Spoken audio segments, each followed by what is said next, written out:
Good afternoon, brothers and sisters. Today is Tuesday, May the 17th, and it's a little bit after 1 o'clock. It's 1:09 to be exact. We're going to start off with a sound saying from John 7:17.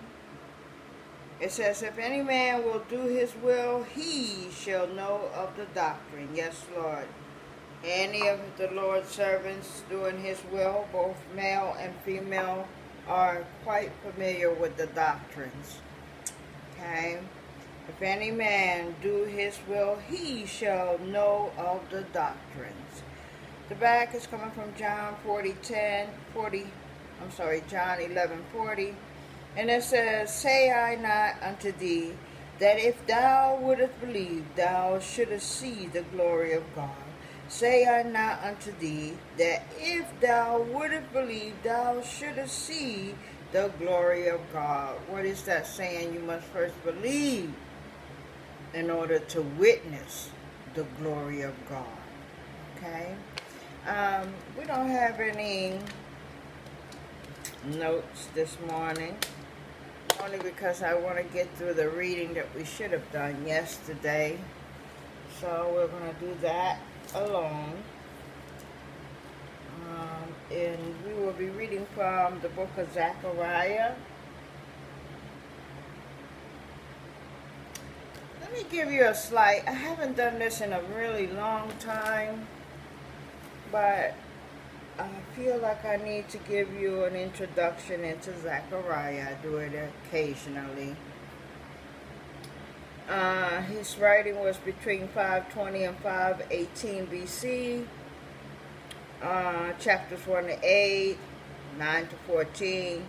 Authored some years later, possibly between 480 and 470 BC. Chapters 1 to 8 cover about 2 years during the rebuilding of the temple, while chapters 9 to 14 cover about 10 years after the temple is completed. The book's author is, of course, Zechariah. That name means God remembered. God remembers. Zechariah means God remembers. Okay, about 2 months after Haggai's first message to Jerusalem, Zechariah began a similar ministry. Zechariah is the son of Berechiah and the grandson of Adu, who were part of the exile that returned to Jerusalem under Zerubbabel. Zechariah's message for those rebuilding the temple of God is one of encouragement, comfort, and judgment. To whom? To the restored Israel. Zechariah's message begins with a series of night visions which offer both comfort to the people of God in rebuilding the temple and judgment of disobedient people and nations. Zechariah joined the older Haggai in exhorting the people to finish construction of the temple, which they accomplished in about 4 years' time, and encourage a closer walk in obedience to God. The people's devotion to the task increased when they are finally made to realize that the glory of God cannot return to the temple.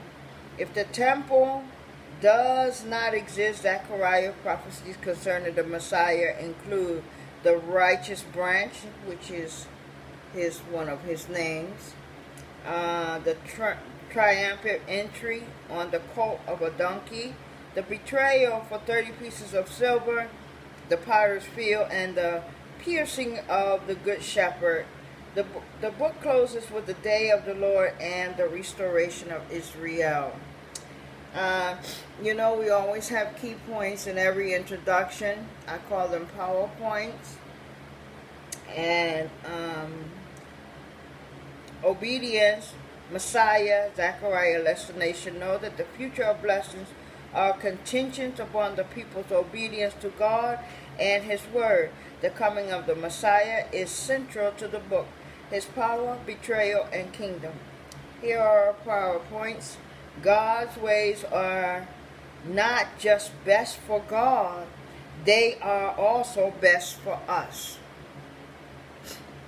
So God's way of thinking is not just good for God, but they are good for us in all his ways. Okay? We need to fear no obstacle when we are on the side of God. There is no obstacle in our way if we are on the side of God. Right?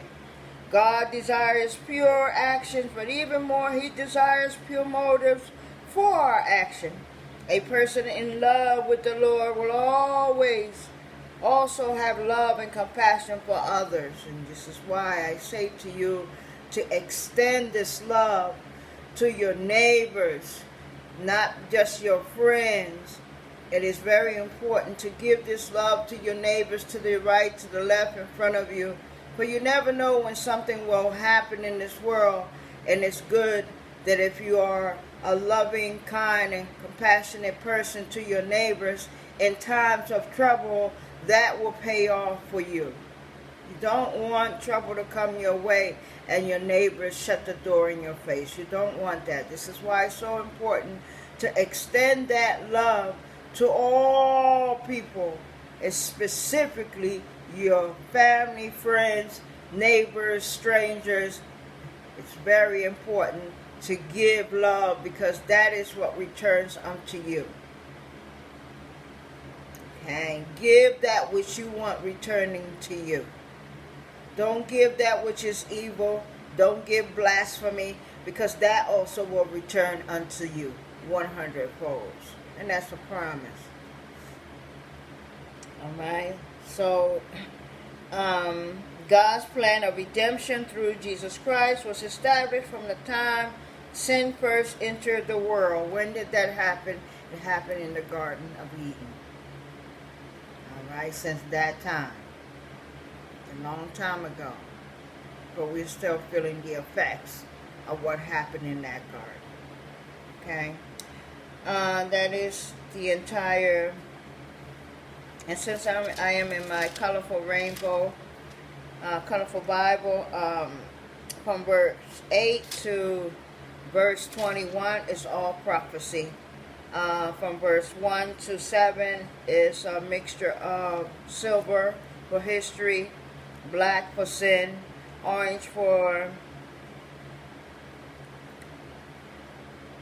your faith, pink for witnessing, and red for discipleship. Those are the colors between verse 1 and verse 7. But we're going to be reading it from our New International Book for the purpose of understanding. Hope you guys are having a beautiful day. It is a gorgeous day down here in South Carolina. The sun is shining. Yesterday was awful. The heat was on. They had a heat advisory down here yesterday. Prior to that, we had a couple spells of cold down here in South Carolina. It was a bit unusual for it to be that cold, and then a couple days later we're sunshine mode again. Okay, I pray that your weather in your state is just as good, and if it's not, please remember to protect yourself. If it's hailing outside, please remember not to dance in it like you dance in the snow, because those hails can be from the size of a penny to the size of a golf ball. It can break windows, damage property, so please be careful with playing in hail, and just be very careful anyway, because anything can happen in these days. Alright, so let's get through these 21 verses. And it's tied into what we talked about yesterday. I had an issue downloading it, but I would certainly get it all done today. Alright, a call to return to God. This is the first chapter of Zechariah. In the 8th month of the 2nd year of Darius, the word of the Lord came to the prophet Zechariah, son of Berechiah, the son of Addo. The Lord was very angry with your forefathers. Therefore tell the people, This is what the Lord Almighty said. Return to me, declared the Lord Almighty, and I will return to you, said the Lord Almighty. Do not be like your forefathers, to whom the earlier prophets proclaimed. This is what the Lord Almighty said. Turn from your evil ways and your evil practices. But they would not listen or pay attention to me. So this disobedient attitude also existed during the biblical time. Okay, but it's much more intense now. So yes, there is a call to return unto God and start thinking and practicing life or living life according to the way God has destined you to live. Okay? Turn from your evil ways and your evil practices, but they would not listen or pay attention, declared the Lord. Where are your forefathers now and the prophets? Do they live forever? But did not my word and my decrees, which I commanded my servants the prophets, overtake your forefathers? Then they repented and said, the Lord Almighty has done to us what our ways and practices deserve. Coming back today, the Lord Almighty will do to us what our practices deserve, what our conduct deserves. It's not always about man. It's more about God and how we are polluting and destroying His world with our evil ways. And most importantly, we are tainting our children, much less killing them in the womb. This is something that didn't even exist during the time of Jesus. Every child was born, regardless of how it ended up in the womb. Every child was born. And every child has a right to be born today. Yes, it is your body.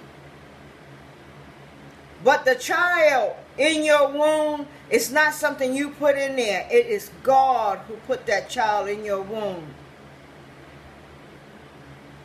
Right? You are not to be yanking that child out of your womb for any reason. If you trust God, His word is greater than your doctor.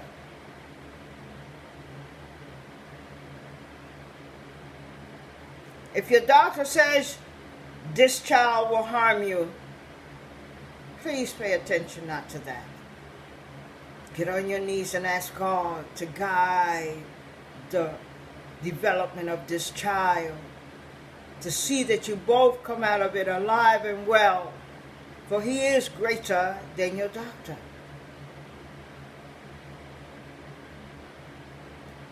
If that child is put into your belly through some undesirable ways, please don't feel that you need to punish that child. Love that child. Raise that child. And then when that time comes to share with that child things that may be painful, that child will appreciate you more because you allowed it to live. And God will bless you as well because you did not murder it. Okay, so then they repented and said, the Lord Almighty has done to us what our ways and practices deserve, just as He determined to do. God can do whatever He wants. And there's nothing man can do about it. Nothing. All right, the man among the myrrh trees. On the 24th day of the 11th month, the month of Sheba, in the second year of Darius, the word of the Lord came to the prophet Zechariah, son of Baraki, the son of Edom. During the night I had a vision, and there before me was a man riding a red horse. He was standing among the myrrh trees in a ravine. Behind him were red, brown, and white horses. I asked, what are these, my Lord? The angel who was talking with me answered, I will show you what they are. Then the man standing among the myrrh trees explained, they are the ones the Lord has sent to go throughout the earth. And they reported to the angel of the Lord who was standing among the myrrh trees, we have gone throughout the earth and found the whole world at rest and in peace. Then the angel of the Lord said, Lord Almighty, how long will you withhold mercy from Jerusalem and from the towns of Judah, which you have been angry with these 70 years? He was angry with them for 70 long years. I think we have superseded that in our generation. God is not happy at all. So the Lord spoke kind and comforting words to the angel who talked with me. Then the angel who was speaking to me said, proclaim this word. This is what the Lord Almighty said. I am very jealous for Jerusalem and Zion, but I am very angry with the nations that feel secure. I was only a little angry, but they added to the calamity, yes. The more we continue to have it our way, the greater God's anger becomes, and the greater the wrath also. So please get your house in order so that he may put you on his saving list. Okay, therefore this is what the Lord said, I will return to Jerusalem with mercy, and there my house will be rebuilt, and the measuring line will be stretched out over Jerusalem, declared the Lord Almighty. Proclaim further, this is what the Lord Almighty said, my towns will again overflow with prosperity, and the Lord will again comfort Zion and choose Jerusalem. Yes, if we turn from our wicked ways, we will regain the peace that we have lost, that which we cannot give ourselves. Only God can grant us peace and rest from our neighbors, our enemies. And sometimes your enemies are your neighbors. Okay? Proclaim further, this is what the Lord Almighty said, my towns will again overflow with prosperity, and the Lord will again comfort Zion and choose Jerusalem. When I looked up, and there before me were 4 horns, I asked the angel who was speaking to me, what are these? He answered me, these are the horns that scattered Judah, Israel, and Jerusalem. Then the Lord showed me 4 craftsmen. I asked, what are these coming to?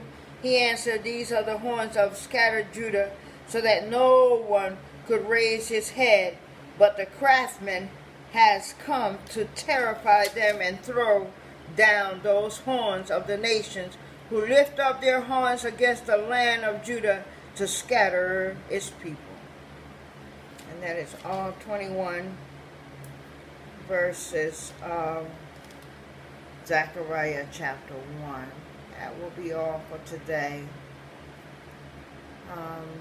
Thank you very much for listening. As always, may the peace of God be upon you. May the protection of God surround you and all those you love. And may the will of God be manifested upon his earth.